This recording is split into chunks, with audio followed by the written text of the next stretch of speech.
Hello viewers, आज आपके सामने में उस्मानी सर लेके आए हैं आपके प्यारा सा चैनल उस्मानी सर में बहुत ही बेहतरीन सा टॉपिक जिसका नाम है कलर कोड ऑफ रजिस्टर्स।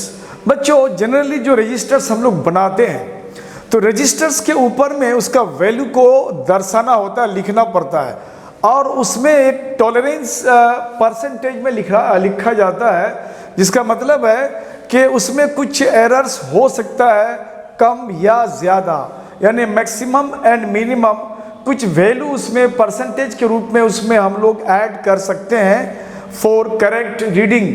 तो उसके लिए उसको टॉलरेंस कहते हैं, तो वो चीज़ भी उसको लिखना पड़ता है। तो कभी कभी जो रजिस्टर्स का, खास करके जो कार्बन रजिस्टर होता है, उसका साइज सर्किट में इतना छोटा होता है कभी कभी कि उसमें वो लिखना कि इसका वैल्यू कितना है और कितना परसेंटेज उसमें टॉलरेंस है, तो ये सारा चीज़ थोड़ा सा वहाँ दर्शाना दिक्कत हो जाता है। तो ऐसे केस में अगर हम उसमें कलर का इस्तेमाल कर लें तो कलर जो है कितना ही छोटा क्यों ना हो जाए वो विजिबल होता है।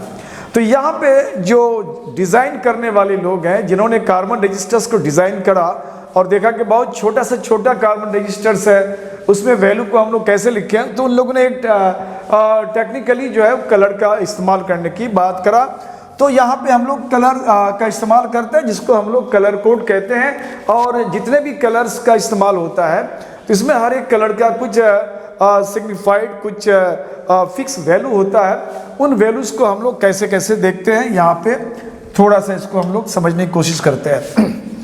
तो नॉर्मली यहाँ पे जो हमने कहा कि जैसे यहाँ पे कलर का बैंड बना हुआ, पट्टी बना हुआ है, तो बैंड यहाँ हमारे पास जो भी रजिस्टर्स होता है मैक्सिमम 4 बैंड्स हो सकता है, B1, B2, B3 and B4। ये 4 बैंड्स होता है। पहला बैंड्स होता है फर्स्ट डिजिट, यानी जो भी रजिस्टर्स का वैल्यू होता है उसमें फर्स्ट डिजिट मान लो जैसे कि 12 ओम का है, तो 12 ओम में तो ये हमारा फर्स्ट डिजिट हो गया और 2 हमारा सेकंड डिजिट हो गया। तो सेकंड बैंड जो होता है वो कलर सेकंड डिजिट को बताने की काम करता है, ये सेकंड डिजिट बताता है। और उसके बाद थर्ड जो बैंड होता है इसको मल्टीप्लायर कहते हैं, मल्टीप्लायर। ये मल्टीप्लाई होता है, मल्टीप्लायर है ये, यानी कुछ 10 के पावर में इसको मल्टीप्लाई करते हैं। और फोर्थ बैंड जो होता है इसको हम लोग परसेंटेज बैंड कहते हैं, इसमें टॉलरेंस होता है, टॉलरेंस। यानी ये जो 4 बैंड है इस तरह से हम लोग यूज़ करते हैं। जैसे यहाँ पे 4 बैंड्स हमारा है, 3 बैंड्स थोड़ा सा इक्वली स्पेस्ड होता है, मतलब समान दूरी पे होता है, और फोर्थ बैंड जो थोड़ा सा इसमें मार्जिनली थोड़ा इसका स्पेस बढ़ा करके लिखते हैं हम लोग। अगर ये चारों बैंड हमारा कंटिन्यू हो जाएगा तो ये हमें समझ में नहीं आएगा कि फर्स्ट बैंड कहाँ से शुरू करेंगे, इधर से करेंगे या इधर से करेंगे, क्योंकि डायरेक्शन अगर आपका प्रॉपर वे में नहीं समझ में आएगा बैंड्स का, अगर वो डायरेक्शन कुछ अगर उलट जाएगा तो फिर वैल्यू आपका बिल्कुल ही गलत आ जाएगा। इसलिए 3 बैंड को लगातार रखा गया है और एक बैंड को, चौथा बैंड को थोड़ा सा स्पेस बना के थोड़ी सी दूर में रखते हैं। तो इधर से काउंट करते हैं तो ऑब्वियसली ये हमारा फर्स्ट बैंड माना जाएगा, this will be first band, और ये हो जाएगा हमारा सेकेंड बैंड, और ये हो जाएगा थर्ड बैंड, और ये हो जाएगा हमारा फोर्थ बैंड, जैसे यहाँ सर्किट में दिखाया गया है। तो अब ये बैंड्स के जो कलर हैं, इन कलर्स का क्या कोडिंग है, तो ये कलर्स का ये कोड है। यहाँ पे आपको चारों बैंड्स दिखाया गया है। यहाँ पे ये फोर्थ बैंड है, ये फर्स्ट बैंड है, सेकंड बैंड है, थर्ड बैंड है एंड फोर्थ बैंड है। इन बैंड्स में ये जो कलर दिया गया है, जैसे अगर हम ब्लैक कलर यूज़ करते हैं, अगर हमारा फर्स्ट बैंड ब्लैक कलर का है तो उसका मतलब वो 0 डिजिट है, और सेकेंड बैंड भी हमारा अगर ब्लैक कलर का है तो उसका भी वैल्यू 0 है, और थर्ड बैंड में आ जाता है 10 पावर 0, और फोर्थ बैंड यहाँ नहीं होता है, ब्लैक कलर का फोर्थ बैंड नहीं होता है। इसी तरह से अगर ब्राउन कलर है तो फर्स्ट बैंड ब्राउन कलर है तो उसका वैल्यू 1 लेना है, सेकेंड बैंड भी अगर ब्राउन कलर है तो वो भी हमारा 1 आएगा, और थर्ड में आएगा 10 पावर 1, इस तरह से। और इसका जो है फोर्थ बैंड में ब्राउन कलर का नहीं होता है। तो इस तरह से ये हमारे तीन बैंड्स का कलर तो यहाँ तक आता है। फोर्थ बैंड का कलर जो है वो जनरली गोल्ड सिल्वर या फिर नो कलर। नो कलर का मतलब है इसमें कोई बैंड ही नहीं होता है, इसको नो कलर कहो या नो बैंड कहो, बैंड ही नहीं होता है, यानी कोई कलर बैंड चौथा बैंड होगा ही नहीं। तो इस तरह से हमारे तीन बैंड प्लस चौथा बैंड, चौथा बैंड को हम लोग परसेंटेज एरर या परसेंटेज टॉलरेंस या परसेंटेज अमेंडमेंट जो नाम दिया जाए वो परसेंटेज में होता है। तो ये गोल्ड कलर अगर है तो ये फर्स्ट और सेकंड बैंड तो नहीं होगा, लेकिन थर्ड बैंड आएगा उसका, B3 आ सकता है गोल्ड कलर का, सिल्वर कलर का भी आ सकता है, और ये उसका परसेंटेज है। फोर्थ बैंड के लिए, थर्ड बैंड के लिए हमारा 10 पावर फॉर्म में आता है जिसको हम लोग मल्टीप्लायर कहते हैं। और इन कलर्स को आपको याद रखना पड़ेगा बच्चों। एग्जाम में कभी कभार एक क्वेश्चन पूछ देता है कलर बैंड्स पे, कलर का सीक्वेंस दे देगा और देने के बाद बोलेगा कि इन कलर के सीक्वेंस को के हिसाब से आप इनका वैल्यू निकालो। तो जैसे मान लिया हमारे पास अगर चार कलर बैंड अगर है, चार कलर बैंड है और कलर बैंड का सीक्वेंस दिया हुआ है, मान लो इस तरह से sequence of colour band, colour band का अगर सीक्वेंस दिया हुआ है तो मान लिया इसमें कि हमने रेड दिया हुआ है और पहला बैंड, उसके बाद मान लो ऑरेंज का दिया हुआ है और उसके बाद मान लेते हैं ब्राउन का दिया हुआ है और लास्ट में मान लेते हैं फोर्थ बैंड मान लिया जाए कि वो गोल्डन कलर का है, गोल्डन। ये इस तरह से हमारे पास चार बैंड का सीक्वेंस है। अगर चार बैंड का ये सीक्वेंस है, आपके क्वेश्चन में जो सीक्वेंस दिया जाएगा ना, तो क्वेश्चन में आपको शुरू से पहला जो कलर होगा वो फर्स्ट बैंड का होगा, तो आपको उसी तरह से इसको अरेंज कर लेना है। This is first band, second band, third band और ये फोर्थ बैंड। फर्स्ट बैंड में हमें देखना है, फर्स्ट बैंड में आपका जो कलर है रेड है, तो रेड में फर्स्ट बैंड का कलर यहाँ पे अगर है तो उसका कोड हो जाता है 2, तो यहाँ पे हम यहाँ यूज करेंगे इसके लिए 2। उसके बाद हमारा सेकेंड बैंड हमारा ऑरेंज है, ऑरेंज में जाएंगे और सेकेंड बैंड में देखेंगे 3 है, तो सेकेंड डिजिट हमारा हो गया 3। और ये तीसरा जो बैंड होता है बच्चों वो मल्टीप्लायर होता है, तो उसको मल्टीप्लाई करेंगे और उसके बाद तीसरा बैंड हमारा ब्राउन कलर का है, तो ब्राउन कलर में हम तीसरा बैंड चलेंगे, ये 10 पावर 1 यानी इसको 10 कह सकते हैं। अब चौथा बैंड जो है वो प्लस माइनस परसेंटेज में रहता है, ये गोल्डन कलर का है, तो गोल्डन कलर में अगर जाते हैं तो ये प्लस माइनस 5% आ जाएगा। तो इस तरह से हमारे पास इन कलर का जो वैल्यू है, इस कलर के वैल्यू यानी कोड के हिसाब से इनके कलर्स का वैल्यू हम लोगों ने सब्स्टिट्यूट कर दिया। अब इसको सॉल्व करना है, तो सॉल्व करना है तो बहुत सिंपल वे में इसको सॉल्व करेंगे। इसको बोलेंगे रिजल्टेंट या इफेक्टिव रेजिस्टेंस भी कह सकते हो। तो ये जो हमारा इफेक्टिव रेजिस्टेंस है उस कार्बन रजिस्टर का इफेक्टिव रेजिस्टेंस, अब ये वैल्यू आ गया हमारा 23 एंड मल्टीप्लायर में यहाँ 10 आ गया।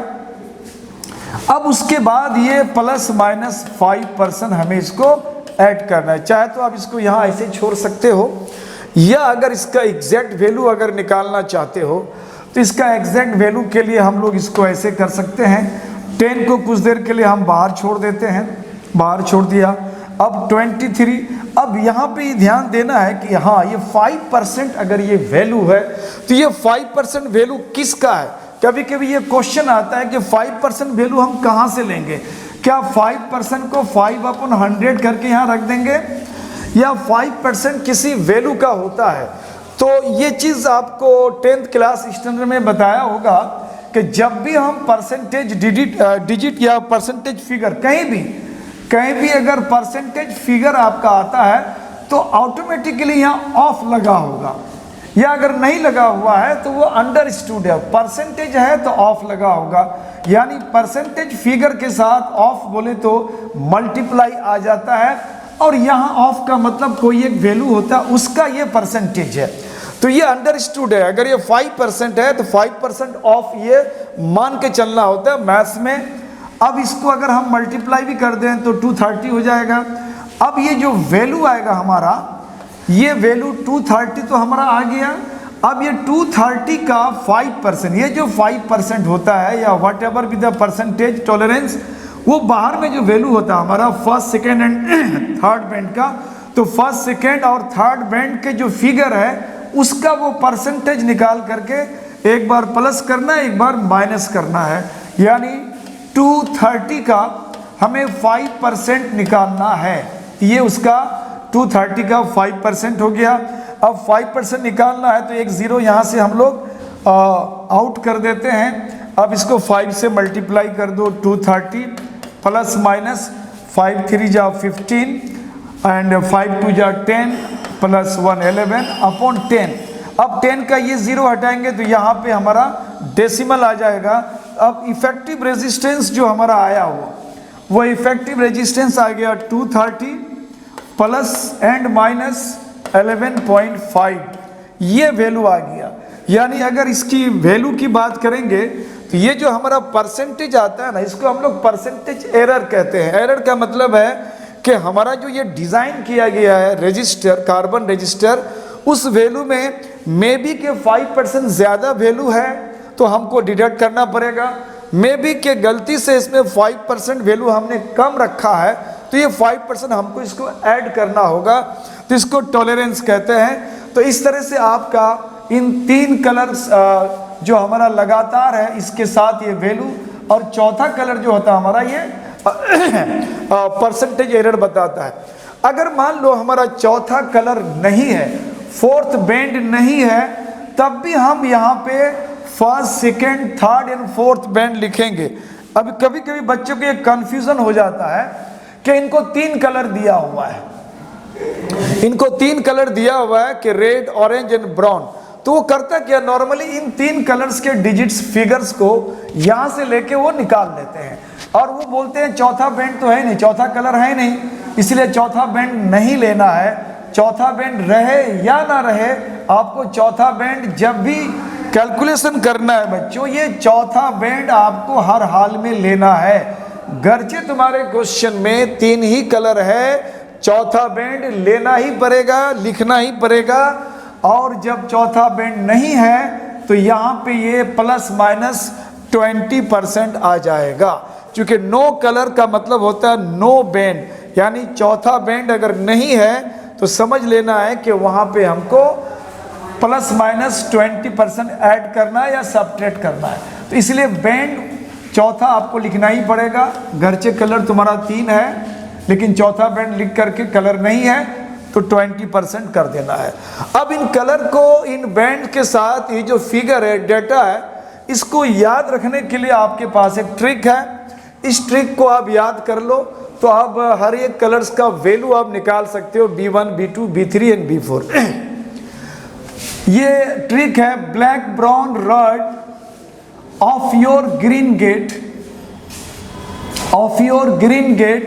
became very grey when given silver color। अब ये कोटेशन है, स्टेटमेंट है, इसके हिसाब से आप किसी भी कलर्स को आप सीक्वेंस में लिख सकते हैं। ब्लैक कलर आ गया, इसका मतलब ब्लैक कलर को आप पहले लिखोगे। ब्राउन भी आ गया, उसके बाद आप ब्राउन लिखोगे। रेड में ये आर को लेना है, ये आर का मतलब हो गया रेड, इसके बाद आप रेड कलर लिखोगे। ऑफ आ गया, ऑफ का ओ लेना है जिसका मतलब होता है ऑरेंज, तो यहाँ पे ऑरेंज लिख दिया। उसके बाद यहाँ योर में वाई आता है तो यहाँ पे वाई का मतलब येलो हो गया, और ग्रीन ऑलरेडी ग्रीन कलर ही दे दिया है तो ये ग्रीन हो गया।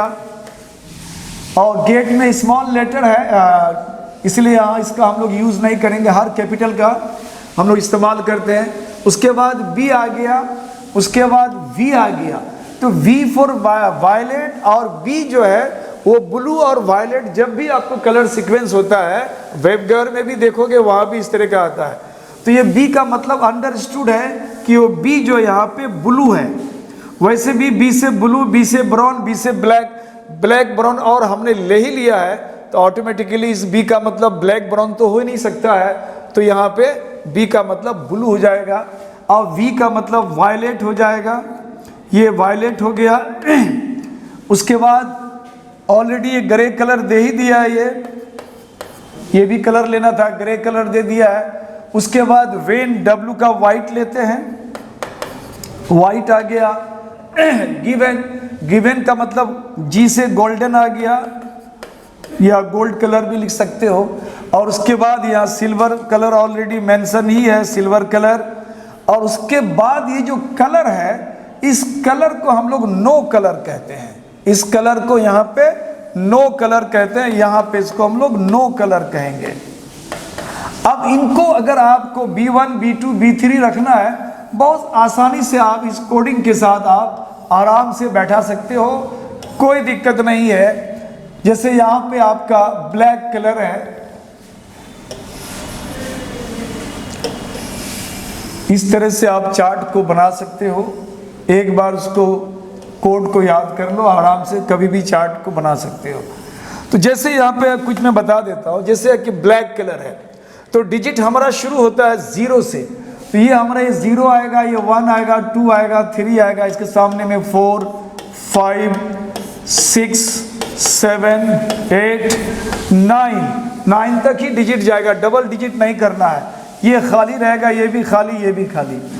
दूसरा डिजिट भी वही होता है मेरा 0, 1, 2, 3, 4, 5, 6, 7, 8, 9, यहाँ भी ये तीनों कलर खाली रहेगा।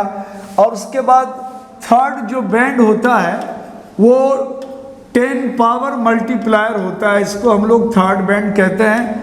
10 पावर, ये जो डिजिट है वो 10 पावर बन जाएगा, या 10 power 1, 10 power 2, 10 power 3, 10 power 4, 5, 6, 7, 8, 10 power 9। और उसके बाद हम लोग दो कलर में और डाल सकते हैं, 10 पावर -1, 10 पावर -2।